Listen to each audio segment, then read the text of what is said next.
I would have liked to see more of a, major dilemma between the elven people to say, yo, this ring was made by Sauron, or it was made with Sauron present, and you guys want to use these rings to reignite this tree thing. What does that look like in real life? When you realize, oh, this person, it's almost like food, right? You're about to put some seeds into the ground that had a bad guy partake in producing these seeds, or, for like a better term, GMO seeds. He had a hand in these seeds, but you're about to run out of crops.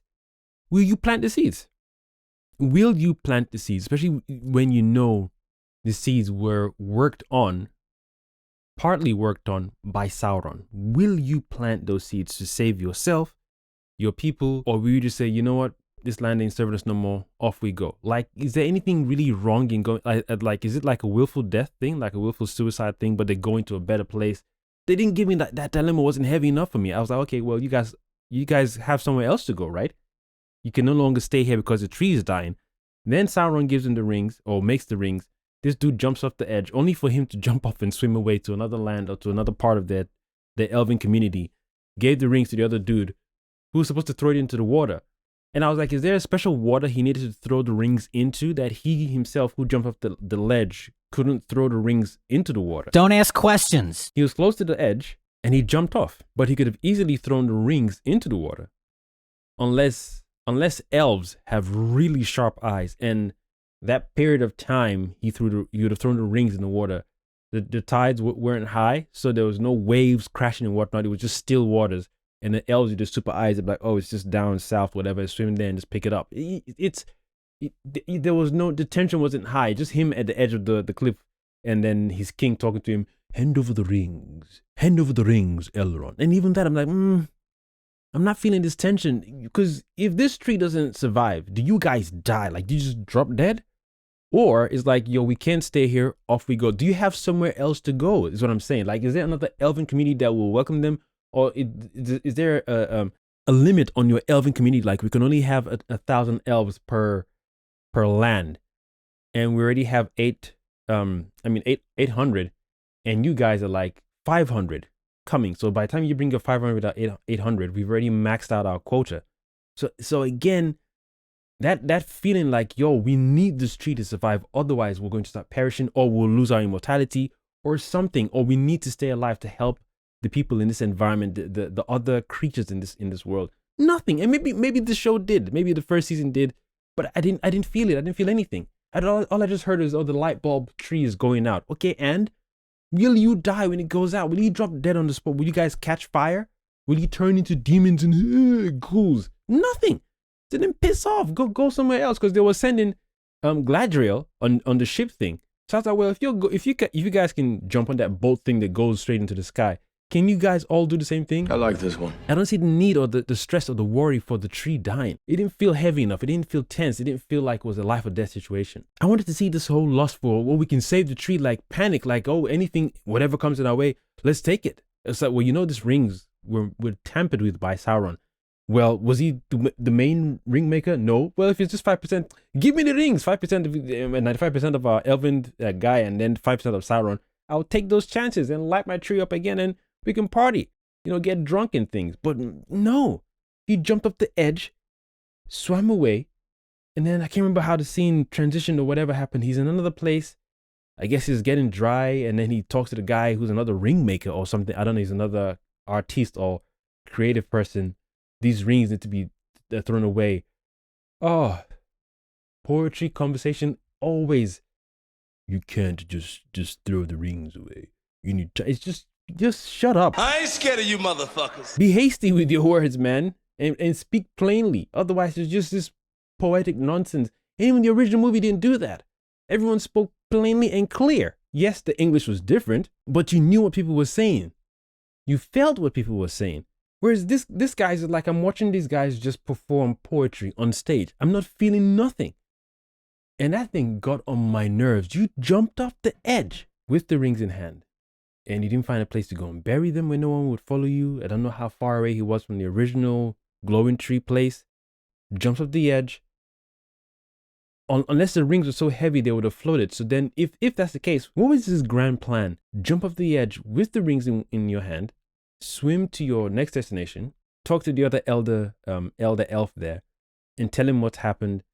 Sauron is awake. He's tampered with the rings.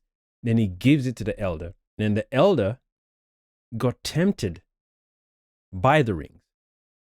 Throw it over, and then the thing didn't want to fall over. That would even made me freak out more.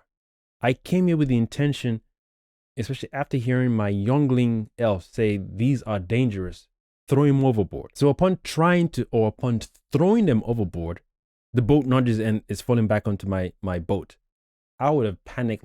I'm like, yo, I'm slingshotting this thing off my boat. The fact that my boat, has that ever happened to him before? Is that a regular occurrence when he's fishing? When he wants to catch fish, does the boat wobble? You were given 3 really, strange objects. You didn't even pry them open because you respected the guy who gave it to you. Cool, gotta throw him over. And the boat wobbles. I'd have been like, get out of town. What? That'd have made me panic more. So why did you jump off the cliff?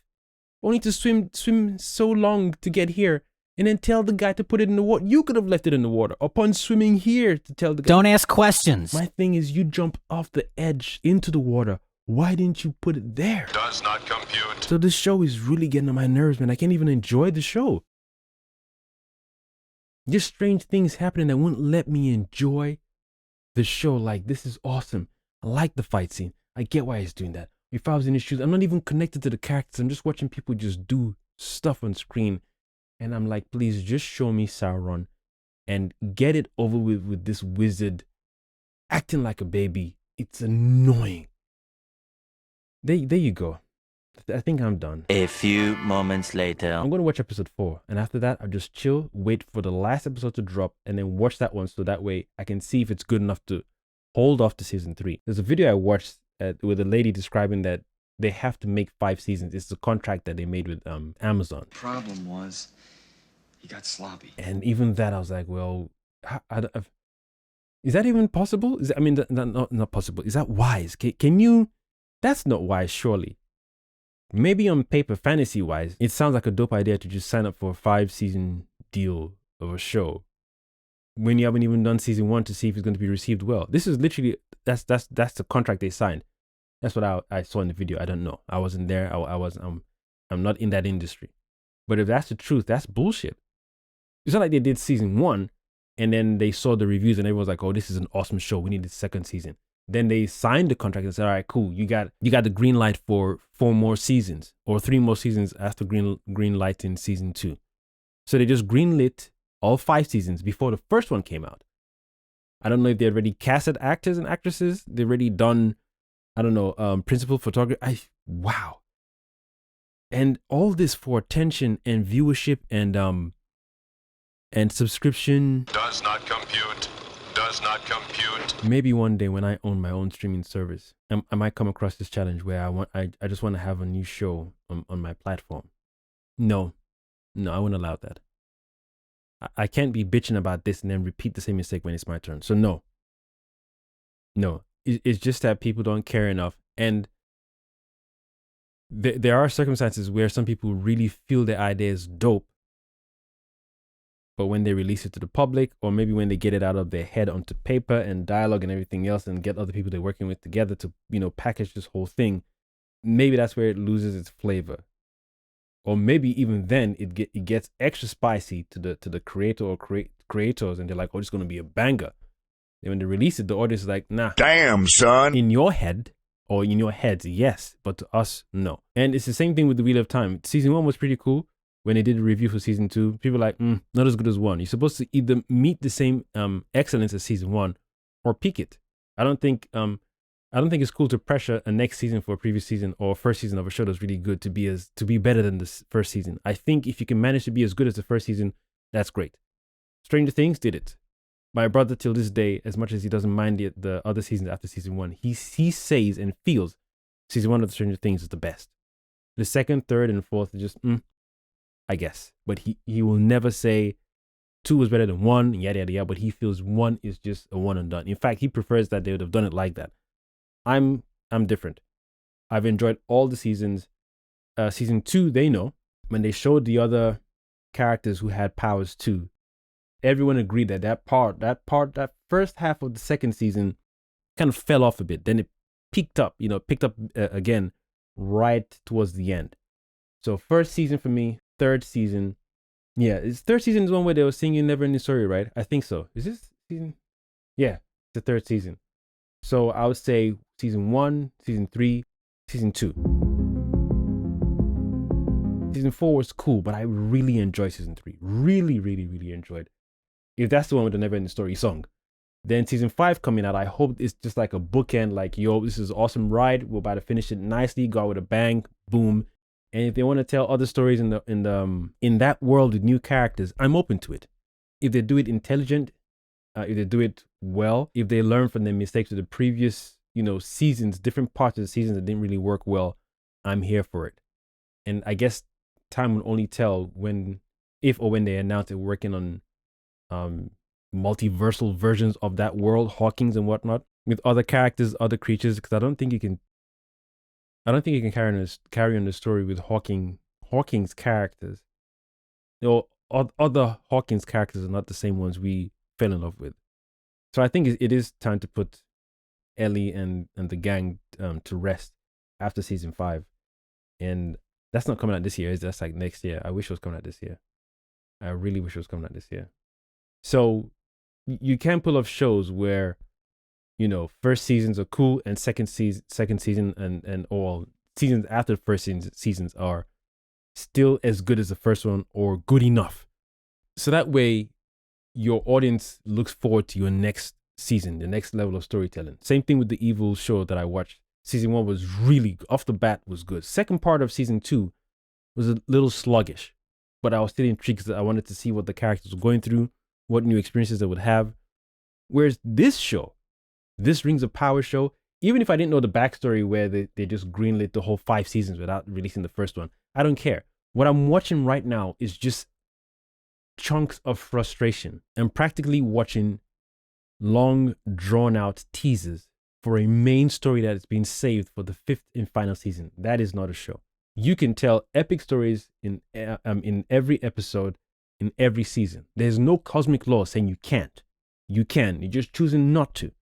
Or maybe because there's no the part of the source material you've taken wasn't really fleshed out, or was fleshed out and then the showrunners are like, well, let's do it like this. And when you start tweaking things and changing things, I haven't even seen any uproar from OG hardcore fans of the original text saying this is incorrect, that person is too tall or too short, or he wouldn't be alive then, or she wouldn't be alive then, she wouldn't act like this, the character depiction is incorrect. I haven't even seen anything like that. But right now, I'm despising this. I abhor this show. It's just, golly. That's why you're seeing that I can't even get my words out properly. And I'm tired as well, so I'm not in the mood to try and be all, I just want to get it off my chest. I've just sat here watching the reviews and like, I'm not the only one then. I'm not the only one. And then when I watch the 2 reviews, my brain is like, oh, this is why you don't get the show, because you haven't even watched the breakdowns. Why should I be even watching someone else on YouTube explain the show? And this weird paradigm we've entered, where when you finish watching a show, some of us, like myself, jump straight to YouTube to watch the breakdown of what we just watched. So it's not that we lack some part of our frontal lobe or intelligence brain, part of our brain to process what we've watched.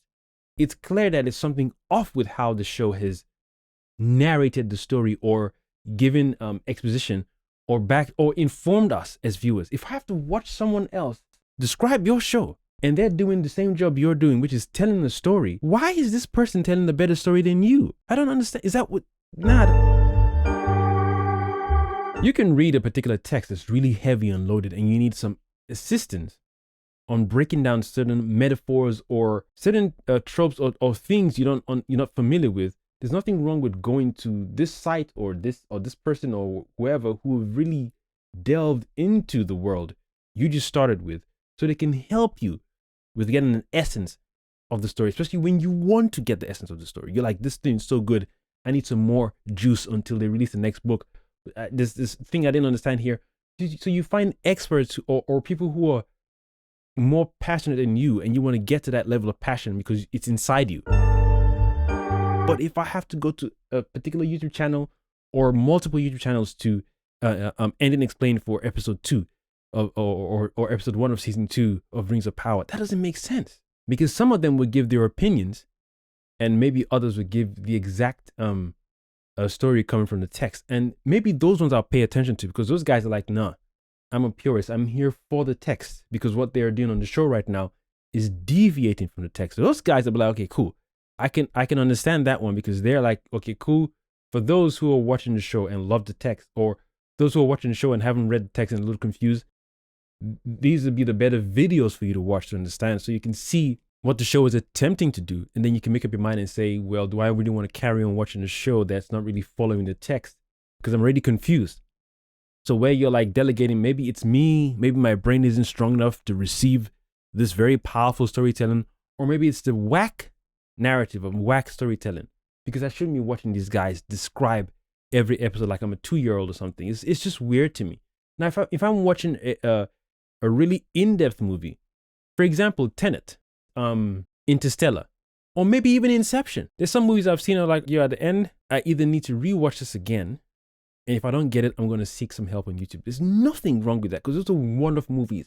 They're dealing with grand concepts, maybe sometimes dealing with scientific concepts, other concepts that some people are not used to. It's not part of their everyday discussion, everyday activities, their psyche, their brain. Something to do with Einstein and whatnot, or Nikola Tesla, Fibonacci sequence or Fibonacci series, or the golden spiral, golden mean. So you're dealing with grand galactic, cosmic, mathematical, scientific concept that you don't deal with every day. So hell yeah, go to YouTube, go to Google and delve into, especially when you want to learn more about it. But when an episode is released and doesn't make sense, I think it's a weird world we're now in, for people like myself anyway, who have to just watch an episode, or not have to, we're like, well, that didn't make sense. Let me go and check it out and see what other people are saying. That pisses me off, man. When I hear I think, that means, well, you're now giving your own spin on what was here. But if you're saying you think, that means what was given to you, you clearly didn't even take it in. You didn't even take it and go, I get it. Cool. You're saying I think, not saying, you're not even being precise as to what there's a way where you say, this is the intention of the character. This is the intention of the writing. This is what the writer is saying here with this dialogue, or these words, or this phrase you hear over and over again, or this symbol is what it stands for. So saying, when the horse fell down and then Celebrimbor spilt wine, I think what he's trying to do there, that means the show itself has not been precise. And if you're being vague in a show that doesn't make sense to some of us already, god damn. So I can tell the difference between someone saying, this is the symbol. In Lord of the Rings lore, spilling wine on a fallen horse means so and so. So every time you see wine on the floor when there's a dead horse, this is what it means. So I wouldn't have to go back to that channel ever again. Anytime I see a scene with a dead horse and there's wine being spilled on the floor, I already get what that symbol means. But when that happens again in a different episode, and I go to another channel, I think it means a child is going to be born in the North Star. Everyone's giving me their opinion and their thoughts, not fact based on the text, symbolic facts, or facts based on the text drawn from the text and depicted in a symbolic manner. You know what I'm saying? So things like that I can slide. That is, when you're saying this is a fixed thing, I'm here for it. So that way, when I've taken in the information, I can then rewatch the episode, and then every time I see that symbol in different episodes, I know what that means because this guy's explained it as is, not opinion, not thought or feeling, but as is. But when you've given a show, you released a show, and people are saying what I think, what I feel, there's something lost there. I shouldn't be watching other people give me their opinion about a show. And the show isn't presented itself to say, as if to ask a question to the viewers, what do you feel about this episode at the end? We are at peace. No, because you're telling a story, I'm assuming, from the text. You're using real characters from the text. Sauron, Galadriel. The fact that this is even a younger version of the main lady whose voiceover introduced the first Lord of the Rings movie, and the way she depicted herself, I personally, if you had told me this is Galadriel from that, this is a younger version of that Galadriel, I wouldn't want to see that. Because even in The Hobbit, at least, they showed her to be competent enough when she was fighting. When Gandalf and her and... A few moments later. Gandalf, her, and the elf, the guy that played Agent Smith, Elrond. When all three of them were fighting against the Nazgul fallen kings or fallen elders, whatever guys. That was a pretty cool scene. That one I didn't need any breakdown for. So when I heard that, when I finally clocked that this is the Galadriel we're watching is a younger version of that character, I'm like, yeah, this actress, it's like wrong casting, dialogue is annoying, and sometimes you could cast really good actors, but if you give them a crap script, this is how you can make an audience dislike or hate people, because you've written them so frustratingly, so annoying. You want to get nuts? Come on! You've written them in such an annoying way that we can't even, fall in love with them and be like, oh, I feel her pain. I get it. She said she wants to do something, and once you start off a character saying, I can smell Sauron's on the rise, and then her male counterpart's like, oh, stop it, Galadriel. You're always off on a tangent. It's always something with you. This is cursed. That is arisen. This is coming. You spot it for the audience, man. Because now we're looking at the elven people like they're pricks. Where are the other female elven people who supported her, or who not supported her because she called them to do it, but they're like, well, we can sense it too, so let's go. And then it makes me question your skills, your powers, your wisdom. If you're saying they were so afraid of Sauron rising, they would just ignore it. But I don't know. That's a human thing. You're not humans. You guys have dealt with Sauron the first time. You know what he's capable of. And even I'm going to do a part 2 for this one. Nah. I'm going to do part 2. Or if I split this video into 2, then I guess it's going to be a part 3. I want to understand what Sauron is about, because he's playing these guys like a fiddle. How powerful was he pre-getting the rings or pre-making the rings? Because he got killed by those orcs real quick. So that's the part I'm like, well, so you're not really powerful. I thought you were immortal since day one. And then when I say immortal, I mean you can't die on the spot, not die and sleep in slumber for 20 years in your blood form. And this is what I'm saying. They didn't know he could do that? Fuck. So he just keeps shape-shifting and changing his name. Nah, we doing a part 2 for real. That's me done with this rant topic discussion for the shite of power, season 2. The shite rings of power. Crap, man. Golly. Anyway, ladies and gentlemen, let me know in the comments which one of you is watching the show, which one of you watched the first season, which one of you is a Lord of the Rings fan, and which ones do you prefer, Lord of the Rings or the Hobbits? I know some people prefer one or the other, or both. If you prefer both, let the brother know. If you prefer Lord of the Rings over the Hobbits, let the brother know. If you prefer Hobbits over Lord of the Rings, let the brother know. If you've never seen any of them, let me know. I'm done with this one, man. I'm so pissed right now. I'm going to find some food to eat. Talking about Hellbrand and Rabadat. And it's so many names with the same face, you guys can't tell? Nah. If this guy was shape-shifting to be different people every time, I can buy that. I can buy that, because you never see him coming. You don't know what he looks like. Then you'd have to fashion a way to sense him. Because if Galadriel could sense he was alive, or something ain't right. The show is not doing a good enough job for me to say, oh, I can see where you I can see why, or I can see the signs and symbols, even sigils and shapes and whatnot. It's cool, but it can't be there's only one person that can see all these shapes and sigils. He was leaving marks here and there, but even that, he wasn't even being quiet enough. Nah, this is why I'm saying streamline the story, man. I don't care about the dwarven people and their arguments. All they do is shout. I just want to see how this guy, or this being. That's another thing as well. Was he human, then became elf, and then became white light, and then black venom goo, venom Sauron venom, and then became Halbrand, and now he's Anatar. Just changing names anyhow, making you guys look stupid, man. I need to know what he is. How is he doing what he's doing? And then, yeah, I need a separate video for this one. I don't care about the other stories. Wizard and the young girl, that's a very strange friendship, by the way. I ain't scared of you motherfuckers. It just looks strange on scene. It just on screen just is like, I need him to be in his power. They probably wait to the end of the season and then season 3. And I bet they're going to be doing that faulty, my powers are strong, not so strong, wait to the last season. Now I can show you my true wizard power, Gandalf not Gandalf. I don't even care who he is. Talking about stranger. He can kiss my ass, man. Anyway, I'm out of peeps. I've been your one and only host, the Cosmic Jedi, signing out of the Cosmic Wizard. Oh, you like that? Thank you for watching.